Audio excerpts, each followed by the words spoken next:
In those days, a decree went out from Emperor Augustus that all the world should be registered. This was the first registration and was taken while Quirinius was governor of Syria.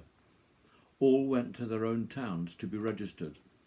Joseph also went from the town of Nazareth in Galilee to Judea, to the city of David called Bethlehem, because he was descended from the house and family of David.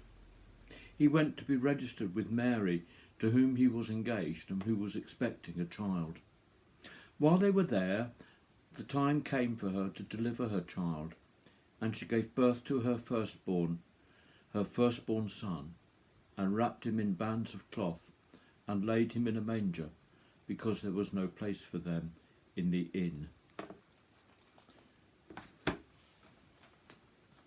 We're heading towards a very different Christmas, one that is starting early, and I think I'm probably one of those who is always very critical of people getting Christmas trees up too early or things in the shops too early, but this year I think it's pretty allowable. Christmas is always seen as a season of light by most people, and some encouragement of light is necessary at this time of year.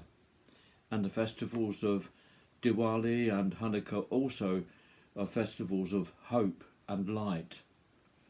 In Luke chapter 2, we read about a crowded town where the hospitality industry is open and even overwhelmed. This aspect of the story jars with our enforced vision of our world at present. But just because we can't hug or share with each other in parties and pubs, we can still show hospitality to each other via technology or via social distance. Remember today how the word hospitality has at its root the word hospital, a place of healing, a tremendously important place at this time, and of course our own excellent surgery here in Dulverton to be celebrated too, a place of healing. A big part of healing is our ability to forgive, to heal both ourselves and others. Many of us are getting frustrated at the lockdowns and their social consequences across our 4 nations, preventing families joining together as they normally would at this time of year. If you're like me and you have, you're part Scottish or you're part Irish or whatever, you will know that feeling that your family members are actually experiencing very often a very different lifestyle to what you are yourself.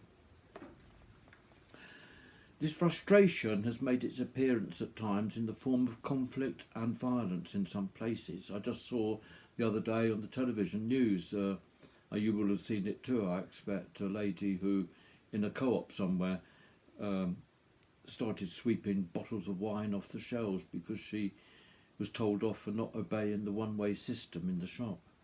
I mean, ridiculous.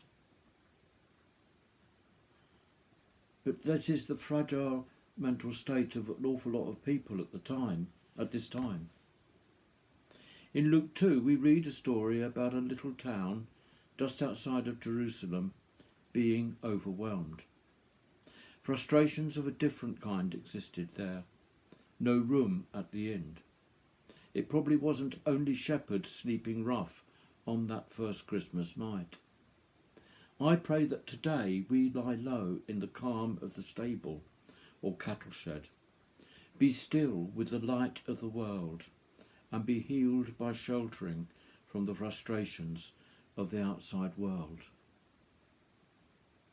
I think there's an expression I often used to use with parishioners: don't let the beggars grind you down.